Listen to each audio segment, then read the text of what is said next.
Perintah Kaisar Naga bab 256, rumah peninggalan leluhur itu akan segera dikembangkan, akan bisa menghasilkan banyak uang. Sebenarnya Dev tidak menginginkan uang itu, hanya saja dia tidak mau memanfaatkan Erwin sekeluarga. Apa? Akan dikembangkan benarkah? Selin yang ingin dengarnya seketika bersemangat, kalau yang dikatakan Dev benar maka mereka bisa mendapatkan banyak uang saat menjual rumah peninggalan itu. Benar, semuanya sedang direncanakan. Saya sudah melihat laporannya Wali Kota Willy. Dev berkata jujur. Dev, apa maksudmu?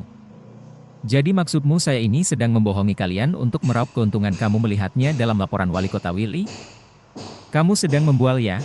Kenapa tidak sekalian kamu katakan kamu pernah makan di rumah Wali Kota Willy? Erwin menatap Dev dengan marah dan berteriak padanya.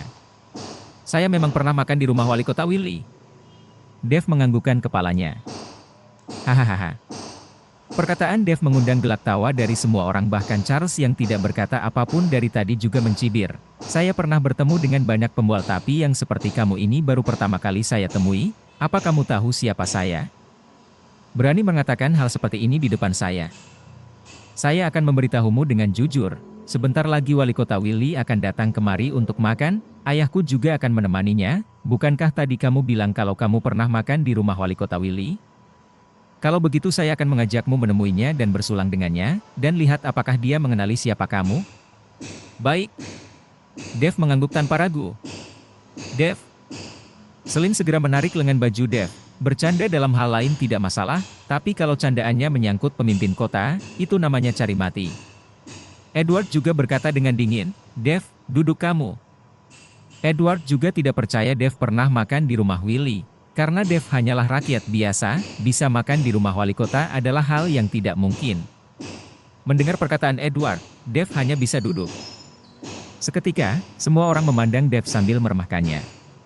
Kakak ipar, Dev hanya sedang beromong kosong.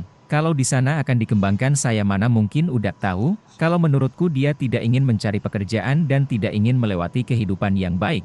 Makanya dia berkata seperti itu, dengan statusnya sebagai seorang mantan narapidana, apa dia bisa makan bersama di rumah wali kota? Erwin menatap Dev dengan sinis lalu melanjutkan perkataannya, kakak ipar, dengan status Dev, apa kamu tahu membantunya mencari pekerjaan sangat beresiko? Erwin menatap Dev dengan sinis lalu melanjutkan perkataannya, kakak ipar, dengan status Dev, apa kamu tahu membantunya mencari pekerjaan sangat beresiko untukku? Hanya saja tidak masalah. Saya akan mencarikannya pekerjaan. Saya tidak akan mengambil rumah peninggalan leluhur dari kalian begitu saja. Saat itu saya akan memberikan kalian 100 juta, itu sudah cukup untuk biaya hidup kalian selama beberapa tahun, seolah rumah sendiri, tidak perlu tinggal di rumah orang. Lagi. Selin yang mendengar Erwin akan memberikan 100 juta kepada mereka seketika matanya bersinar. Perlu diketahui bahwa rumah peninggalan leluhur itu sama sekali tidak berguna, dan bisa mendapatkan 100 juta dari rumah itu juga sudah bagus. Erwin mendengar perkataanmu ini, saya sebagai kakak iparmu juga tidak akan mengatakan apapun lagi. Lagi pula rumah peninggalan itu sudah sangat bobrok, kamu ambil saja. Selin berkata dengan wajah gembira.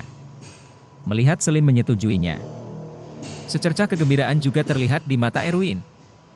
Alasan kenapa dia setuju untuk datang makan siang kali ini adalah karena masalah rumah peninggalan leluhur.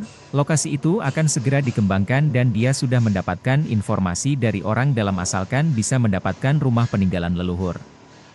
Sampai waktunya itu akan menghasilkan keuntungan baginya. Bu. Kening Dev mengernyit, dan dia berteriak pada Selin. Sudahlah, kamu tidak perlu ikut campur. Saya sudah memutuskan untuk memberikan rumah peninggalan leluhur itu kepada paman keduamu. Selin mengibaskan tangannya pada Dev dan menyuruhnya untuk tidak berbicara lagi. Edward yang sedang merokok di samping juga tidak mengatakan apapun, sepertinya dia juga setuju saja. Saya tidak setuju kalau rumah peninggalan leluhur itu diberikan kepada mereka. Dev tiba-tiba berteriak marah. Dia tidak pernah meneriaki ibunya sebelumnya, tapi kali ini dia tidak boleh membiarkan Erwin mencapai tujuannya. Dev, kamu kira kamu siapa? Kamu tidak setuju lalu bisa apa? Ini adalah peninggalan keluarga Colin, apa hubungannya denganmu? Kamu hanyalah anak haram yang dipungut? Erwin berteriak murah dan memaki Dev. Perintah Kaisar Naga bab 257. Dev seketika termenung, raut wajahnya berubah menjadi dingin dan sikapnya mulai berubah. Seperti hantu, dia melekatkan tatapannya pada Erwin dan bertanya, "Apa katamu? Kalau bernyali coba katakan sekali lagi." Erwin yang melihat tatapan mata Dev seketika terkejut, namun dia segera tersadar lalu berteriak dengan marah dan malu, "Anak haram sialan, kalau bukan karena keluarga Coli." Tiang. "Erwin, tutup mulutmu." Edward tiba-tiba melemparkan gelas, wajahnya memerah dan dia menatap Erwin dengan marah, sekujur tubuhnya gemetar dan berkata, "Kalau kamu berani mengatakan satu patah kata lagi, satu patah kata lagi." Melihat Edward yang marah, Erwin terkejut dan segera duduk kembali dan menutup mulutnya rapat-rapat. Meskipun dia memandang remeh Edward sekeluarga, tapi kemarahan Edward masih memiliki aura seorang kakak sulung yang hebat. Seketika, tidak ada seorang pun yang berani membuka mulut di dalam ruangan itu, sekujur tubuh Dev memancarkan aura pembunuh yang memenuhi seisi ruangan. Kalau lawannya bukanlah paman keduanya, dia pasti sudah menjadi mayat. "Dev, paman keduamu sudah tua dan berbicara ngelantur, cepat duduk." Selin segera menarik Dev agar dia duduk kembali di kursinya. Edward menarik nafas dalam, dan kembali menyalakan sebatang rokok untuk dirinya sendiri, sebatang demi sebatang. Tidak lama setelah itu, hidangan yang mereka pesan memenuhi satu meja penuh, lalu 2 botol Moutai edisi terbatas juga diantarkan. Seketika, semua orang tercengang dan wajah mereka terlihat bingung, karena mereka tidak memesan arak. "Kenapa ada arak yang dihidangkan?" "Pelayan, sepertinya kami tidak memesan arak ini." Darrell memanggil pelayan dan bertanya. "Benar, tapi ini adalah pesan dari Tuan Yansen, agar 2 botol arak ini diantarkan ke ruangan ini," jawab pelayan tersebut. Mendengar itu adalah pemberian dari Yansen, mereka semakin bingung lagi, meskipun Erwin merupakan seorang kepala bidang, tapi posisi itu bahkan tidak akan dipandang oleh Yansen. "Kenapa tiba-tiba memberikan 2 botol arak semahal ini?" "Ini pasti karena tuan mudaku, bahkan Tuan Yansen sampai berpesan sendiri untuk mengantarkan 2 botol arak sebagus ini," Dora tiba-tiba berkata. Perkataan Dora membuat semua orang menatap Charles, karena di antara mereka semua hanya Charles lah yang paling mungkin memiliki hubungan dengan Yansen.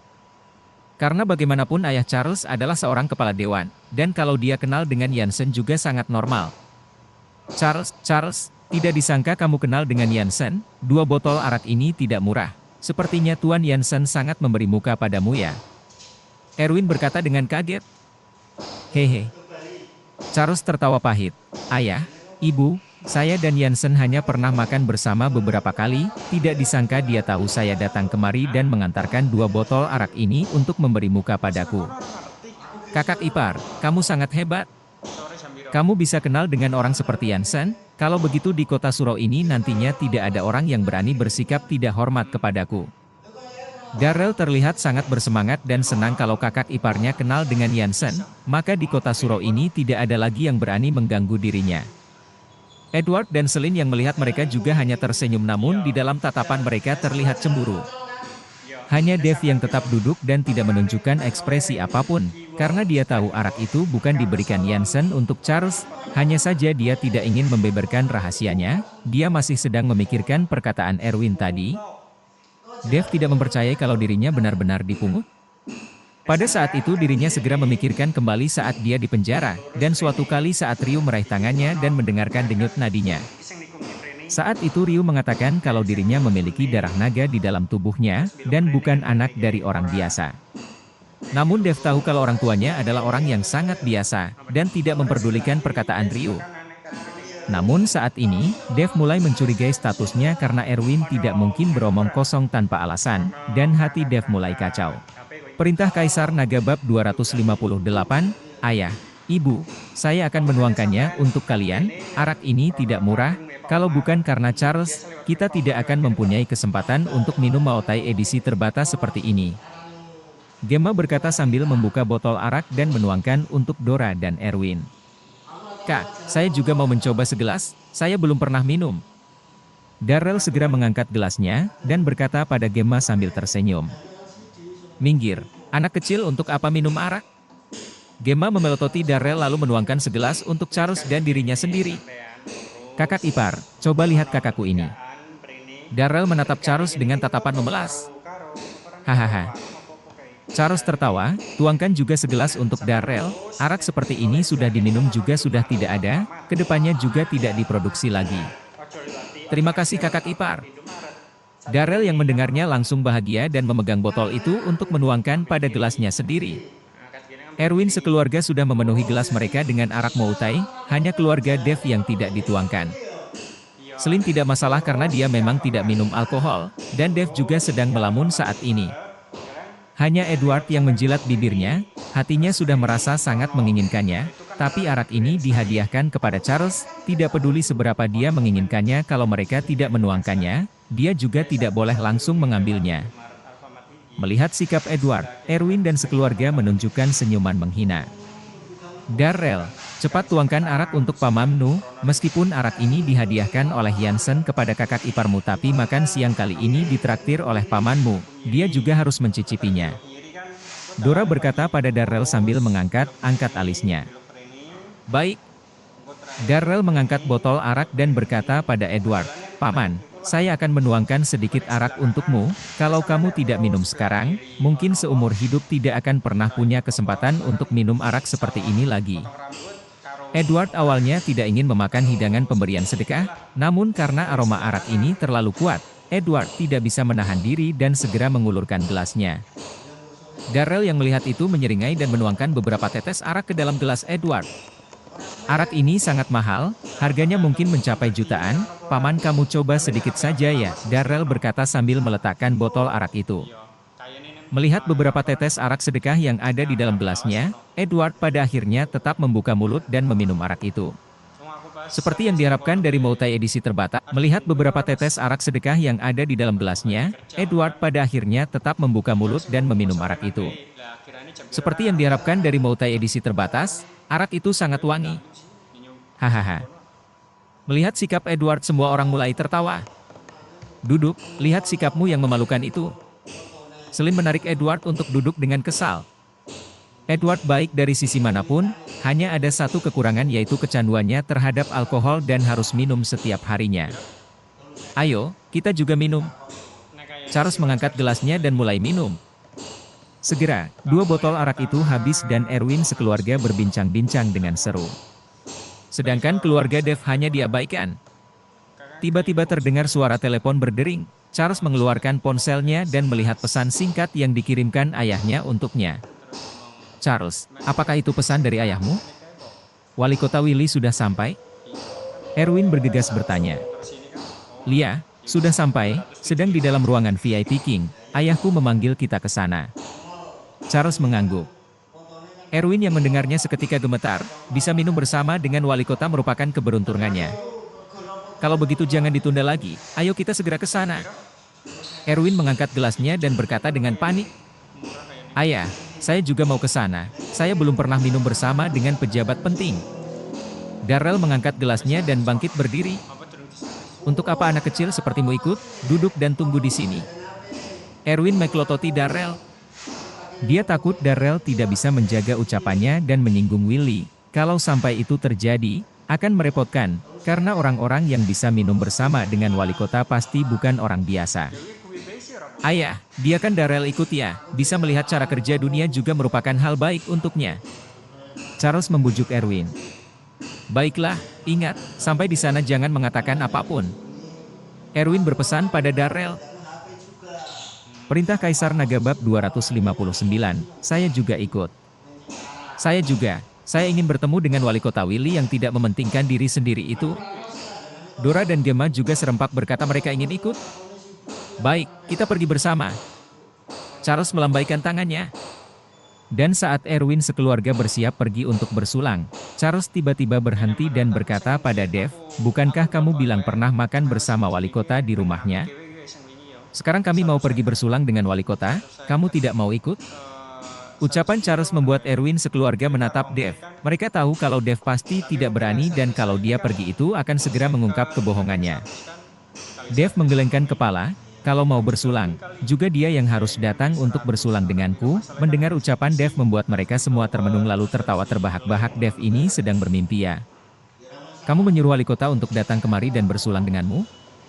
Kamu juga tidak melihat-lihat dulu siapa dirimu, kamu tidak takut kalau saya memberitahu ucapan ini kepada wali kota, dan lihat bagaimana dia akan membereskanmu.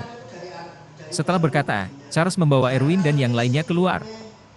Baru sampai di depan pintu, Dora berhenti dan berbalik, kita mau pergi bersulang, bisa saja kita juga diminta tinggal untuk makan bersama.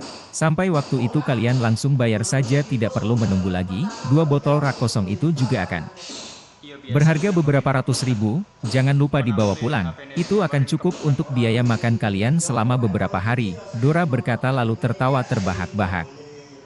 Dev, apa kamu melantur? Kenapa kamu berani berkata sembarangan, bukankah itu namanya cari masalah? Setelah Erwin sekeluarga pergi, Celine berkata pada Dev dengan cemas. Lubu, tidak apa-apa. Dev berkata sambil tersenyum. Aduh. Edward menarik nafasnya, 1 meja hidangan ini akan menghabiskan berapa banyak uang. Bagaimana ini? Ayah, jangan khawatir, saya punya cara. Begini saja, kamu dan ibu kembali dulu ke rumah, masalah pembayaran saya yang akan mengurusnya. Dev tahu kalau kedua orang tuanya hanya akan merasa khawatir bila berada di sini, jadi dia meminta mereka untuk pulang terlebih dulu. Baiklah, saya dan ibumu akan pulang untuk mencari uang, kamu harus ingat, jangan bertindak gegabah dengan orang lain. Ini adalah bisnisnya Tuan Jansen, jangan membuat onar, Edward berpesan kepada Dev. Baik, saya sudah tahu. Dev menganggukkan kepala. Celine sebenarnya masih sedikit khawatir, tapi dia akhirnya mengikuti Edward dan pulang, dan mencari tetangga lama mereka untuk meminjam sedikit uang kalau berani tidak membayar setelah makan di daerah Jansen itu sama saja dengan curi mati.